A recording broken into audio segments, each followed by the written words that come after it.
Hello and welcome back to Break It to Make It, the podcast where we meet people who challenge the things that we think that we know about ourselves, others, and the world around us. Where we meet amazing people who've thrown out the rule book, failed forwards, or taken the road less traveled to come out right on top. So, fatigue, irritability, gastrointestinal issues, anxiety, it all sounds like symptoms from some kind of medication. But for many people, these are the feelings that they have every day when they're in a state of what we all now refer to as burnout. For all our technological advancement, working from home, AI entering the workforce, everyone walking around saying, we'll work smarter, not harder, you'd be forgiven for thinking that we humans have got it figured out, that the stress and the amount of work that we have to do would be decreasing. But it's not, because the reality of modern life is that it is incredibly complex and it's overwhelming. There's this demand for all of us to do more and more and more, and is pushing people to a breaking point. Today, we're talking about how to make it all stop. How do you pull yourself back from becoming so burnt out that both your mental and physical health has deteriorated? I'm really excited for our guest today. Almost 10 years ago, she found herself in a head on collision with burnout. She was working over 14 hours a day in a male dominated industry. She was slogging it out on a path that she had always believed and that she'd always been told was the right thing to do.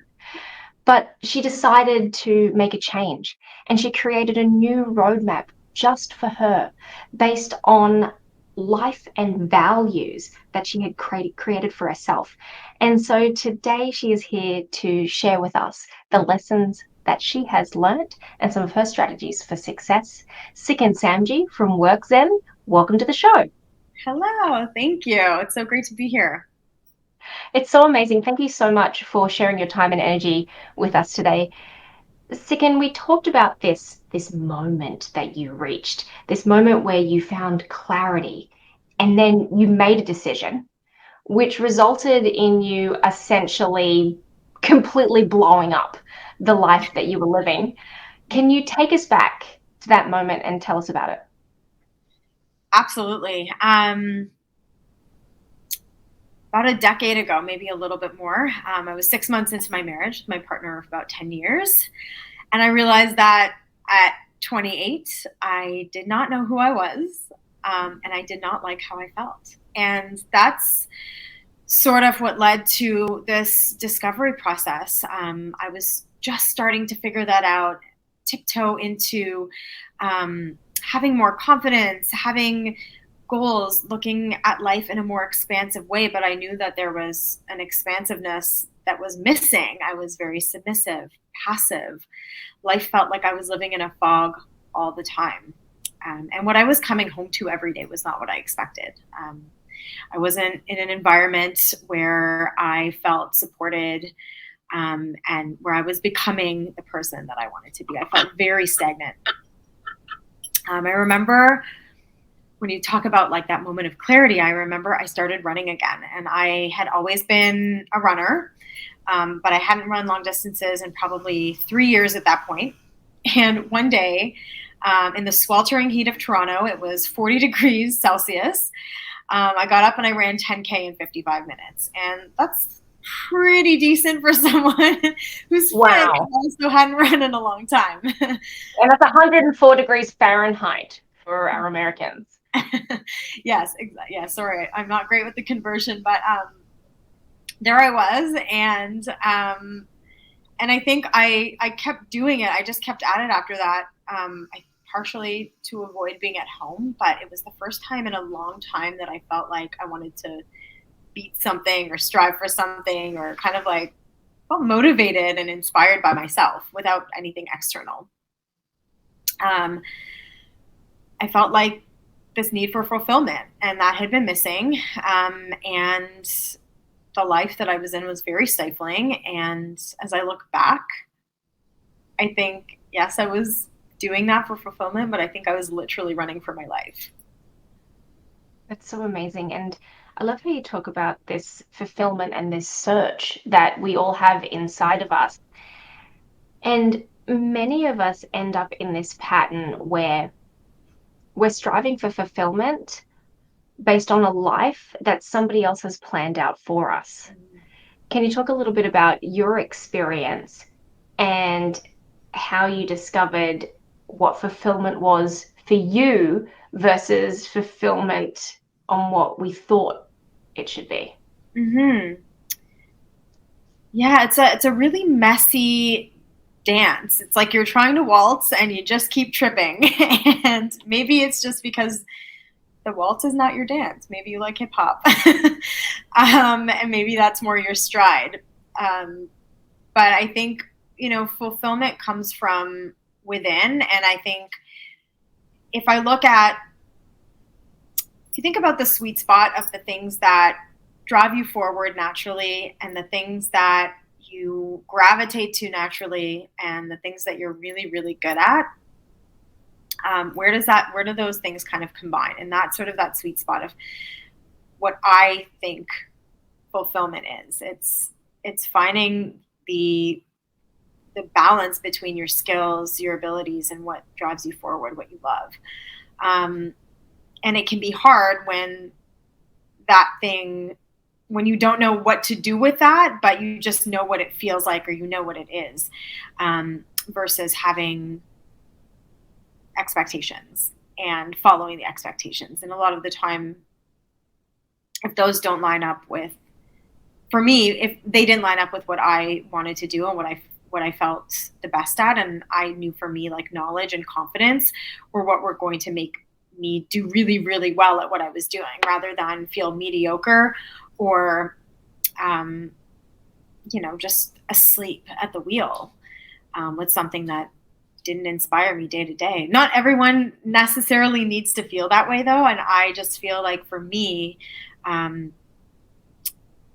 living by expectations was a barrier to feeling fulfilled, and fulfillment comes from feeling like I can make a difference for people. So That makes complete sense. And I can hear this message of listening to yourself. Some people call it intuition, but so many times we always know deep down inside what the right thing to do is, or the thing that our heart yearns for. But women in particular, I find we spend so much time pushing down our own needs, pushing down what we would really like to do, because there's a life that society has mapped out for us already. It could be our families, it could be work, it could be many different things. But I think the message that I'm really taking away from what you're saying here is only you know what is going to help you feel fulfilled. And listening to that voice is really, really important as a part of that personal journey. It feels like more and more people in my friend circle, professional circle, the relationship that you and I have, more and more people are crashing. And I'm wondering, what are we doing wrong as a society, or what has changed? Why are we where we are? it's a great question, and this topic of crashing and burning out is so relevant right now. But it's been, because of what we've gone through, I think, in the last 3 years. But I think it's something that has been going on for a very long time. This might have just brought it to a head, but what I see is that this culture of doing and achieving and adding, like always adding more, more, more, more, more, is top of mind more than a culture of being and honoring what we are and at our core and who we are right now, and maybe even subtracting a little bit. So we've sort of chosen that productive performance culture, and that can be stressful, and it can be it's not for everyone, and it can put a lot of pressure on us to constantly be looking at the external factors and looking at society as a measurement of what we think we need to be, or just feeling like we're never enough, and there's always something we should be doing. So I truly believe in creating our own individual path, allowing our choices to come from a place of self-discovery and self-knowledge. That's what has really helped me drive myself forward, and also helps me mitigate some of the external voices, because they're not necessarily going away. And I think we have to acknowledge that they're there. Can't put blinders onto them. But I refer to that idea, like that concept, as personal power. So it's not power over something or someone, but it is power within ourselves, that power that comes from what we know and what we believe about ourselves, knowing your center, your core, and that's your anchor, that's your home.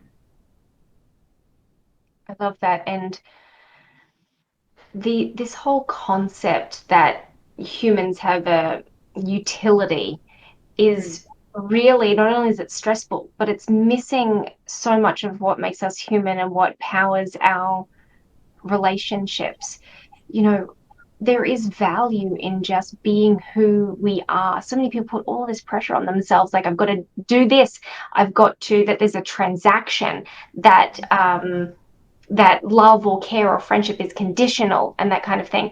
But I think the reality is, if any one of us was to go and talk to the people who care about us the most, they would tell us that they love us just for us, and there's value of us just being in their lives, just being ourselves, and that we don't need to give them something or do something for them, even though so many of us are powered like that. And so how do we get ourselves to these places? I look at you as somebody who's really achieved something magnificent. And so many of us are still sort of back at that time where we look around at this mess of our own making and wonder, how did we get here? And so how do we get ourselves there? Well, I mean, I've cycled through it a few times.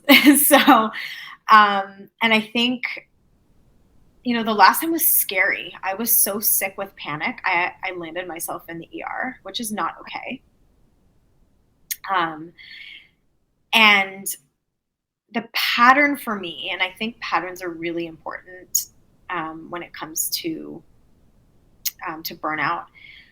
It's always been the perfect cocktail of pushing myself to prove my worth, not having the right boundaries or value system in place. And so from there, I don't know what I'm advocating for. I know that there's something wrong, but I can't advocate for myself because I don't really know what language to use or what I'm actually asking for. So then I would just treat the condition and continue to try and please and prove myself. That concept of just adding more and more and more, just keep going and going and going. And I was hyper-focused. I was no further ahead, even though I was layering on these additional, tasks, and starting to feel really trapped and really cynical. And it takes you down a spiral. So I call this the burnout loop. So kind of what I just described, like, we may have had great habits that worked for us in the past, but they're not working anymore. We're so overwhelmed that even thinking about making a change feels way too big to tackle, especially on our own. And then there's this listlessness, or this feeling of being trapped or not feeling valued, because everything we do feels like it's not enough. And all we want to do is feel peaceful and energized and feel like it's working. We want to feel that in that flow state. And we end up burning energy on the frustration that we can't find our way and keep going through this loop over and over and over again. So the question that you ask, what breaks the cycle? That's the $1 million question. So I think if anyone can relate to those feelings or that experience, two big questions. One is, what are you willing to go through before you say enough's enough? And what is your peace worth to you? And I think to go back to something that you said before, this idea of I think we've talked a little bit about the idea of subtraction and maybe not knowing ourselves.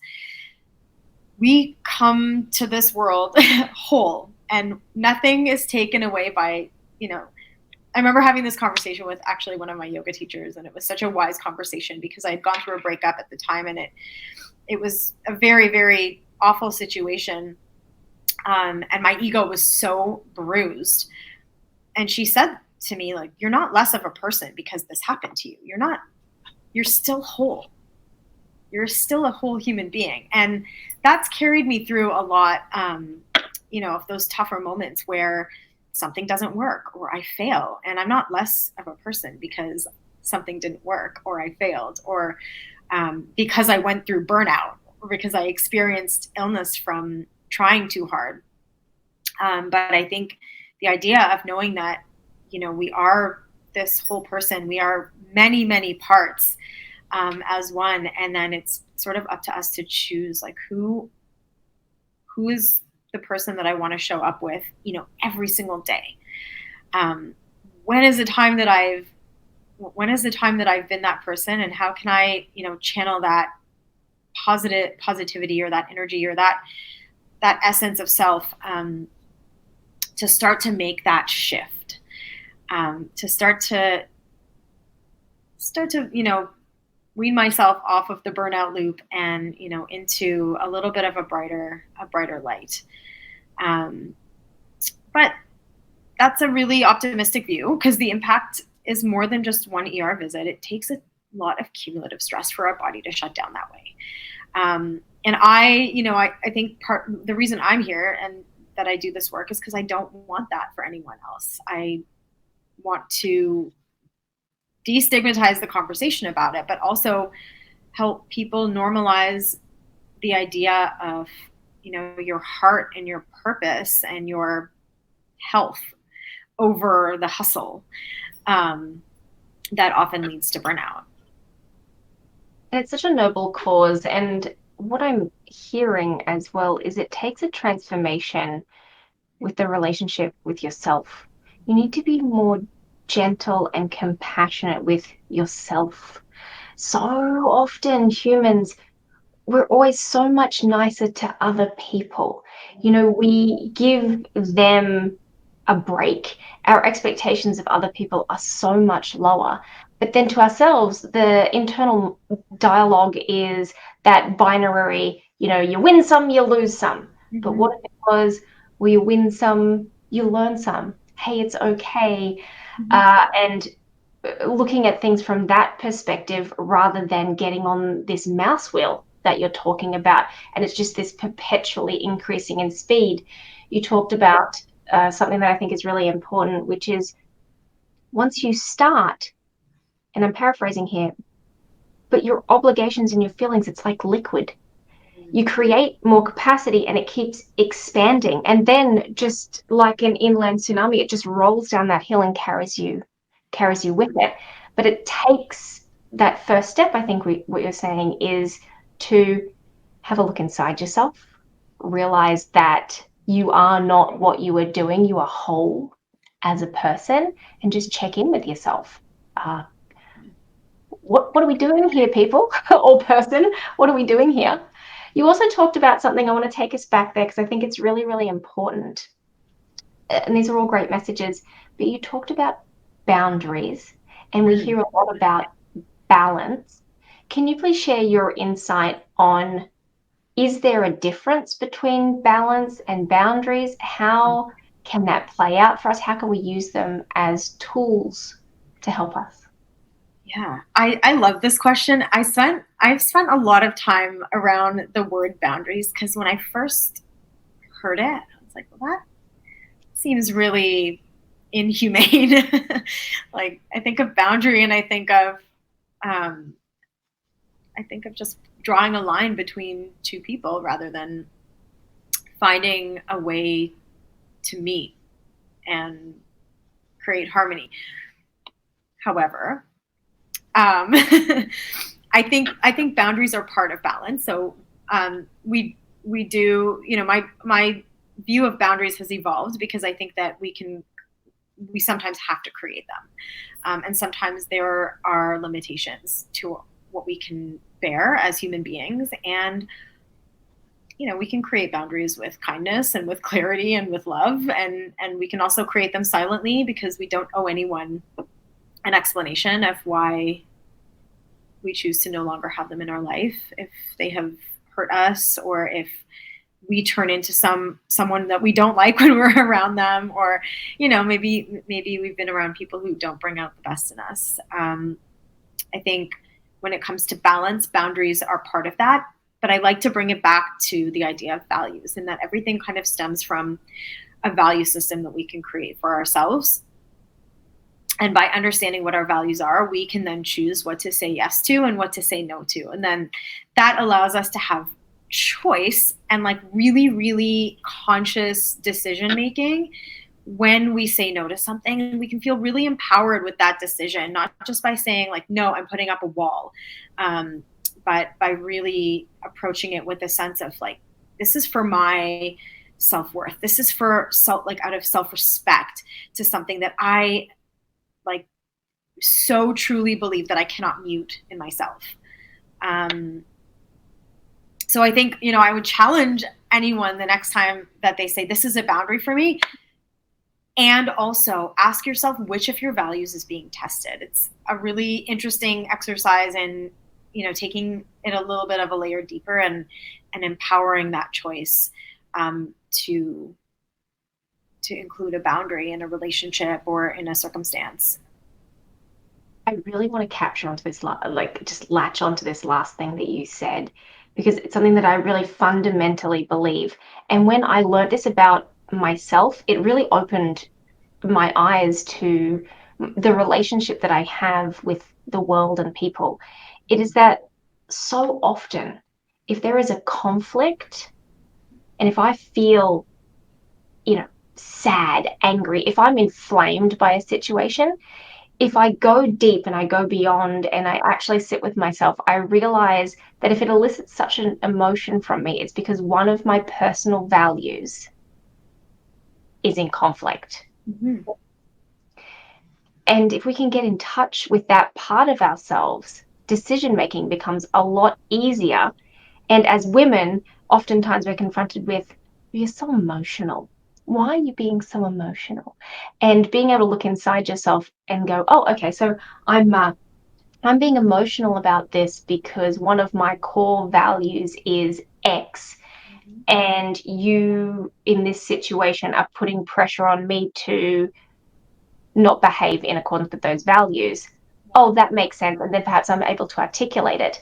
And then secondly, you talk about these boundaries, and they can be a place from which we compromise and we make an agreement.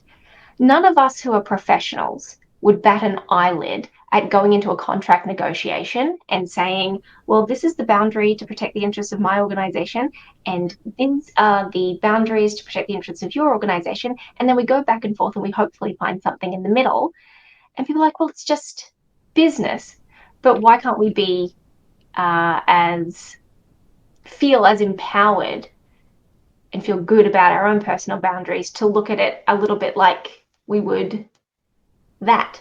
100%. The word contracting that you're using, I think, is a really important one, because that's exactly what it is. We're contracting with ourselves. We're contracting with the outside world, sometimes like not out in the open, but, there's a negotiation that happens when we decide to say yes and to say no. And I think you raised like an excellent point about the fact that we might allow someone to cross a boundary or something to cross a boundary. But if we're going to do that, let's understand why we're doing it, so that we, once again, feel really empowered in our choice and can take accountability for saying like, I did that, but I did that for a reason.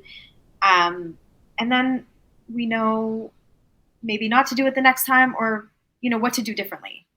And we can create this learning process through that self-knowledge and that those moments of, self-inquiry. Yeah. I also loved what you said about you don't have to feel obligated to offer an explanation or fix somebody else's mix up. If somebody else does something to you and you've decided that they had the line was way back there, they've crossed it, Mhm. and uh, game over, that it's not actually up to us to go back to them Mhm. and then be invested in helping to make them a better person. Because as especially as women, but also men, just in society, a lot of times people are like, well, you owe me an explanation, or we are told that, we're nurturers and we should try and help people. We're always trying to be helpy helperson out there trying to help people. But feedback really is a gift. Mhm. It's okay to reserve it for the people that you want to invest in. It is a gift, and you don't have to give it to everyone. And so I love that vibe that you bring to this. Now, I could talk to you all day because you're such an amazing and inspirational person, and I'm just having so much fun learning from you today. But we're just about to reach the end of our time. So I Mhm. wanted to ask you one last question. For people who were nodding along when you were talking about those signs of burnout, or people who've gone through this and who are really inspired to take a next step, in your opinion, where should we start? What is the best way to recover? Hmm. Burnout is so sneaky. Um, and the recovery is so personal. I used to hit the panic button a lot, but I started health coaching so that I could help people not do that, because that does not have to be your life. So I think number one, the best place to start is to listen. We talked about this a little bit. Listen to yourself. Listen to that thing that is tugging, the voice that is loud, the narrative that you cannot mute that is saying enough or not again. Just listen. If you could do one thing, start there. Um, and then help looks different for everyone. There's so many paths you can go down. I started by treating physical symptoms, but it wasn't enough. It helped me feel better, but evolving is different, because we either evolve from where we are or we just keep repeating the pattern until we're forced to. Um, so asking for help, listening, looking for the right, just start. I think just start. That's the big thing. Write your own story. If you were not writing your story before this, it's okay. Start now. And if you don't know what that should be, that's what I help people figure out as a health coach. I help them kind of start from scratch, rewrite their story, um, figure out, what are those immutable things that are your values and that you want to live by every day. And I think, one thing I want to also kind of say is that we are really lucky to be able to have this conversation about having the freedom to choose and the freedom to, live life by our own purpose. Like, that's not something that every single person in the world, or even, in this hemisphere can say that they have. But if there's a way to, if any of this conversation allows, people to feel like they have, an inch more belief that they can, even in a tiny little way, then, I hope it does. But just listen and just start. Just start somewhere. Start anywhere. Um, That's remember, beautiful. Oh, go ahead. Sorry. and yeah, just remember that your core is like your anchor. It's your home, and remember that, idea of personal power. Know what it feels like to know yourself, and if you don't know what that feels like, there's help. There's people that can help. So yeah, I think taking life from the inside out has been the most profound journey for me, and has taken me from a place of feeling like in a very, very deficit scarcity mindset to feeling abundant from the things that are within me, not from the things that are around me. That is such a beautiful message to leave all of our listeners with. Thank you so much for sharing your energy, your time, your expertise, and encouraging us all to really live our lives from the inside out. For those of you who are listening saying, that's it, my story is getting rewritten and it starts today, you can learn more about Sikin. Head over to workzen.com untitled.org. Hit her up, and remember to come back every single week when we meet many more amazing people just like Sikin. Even if you want to be a guest on the show, I would love to meet you and learn more about you. Thank you so much for joining us today and every week. See you next time.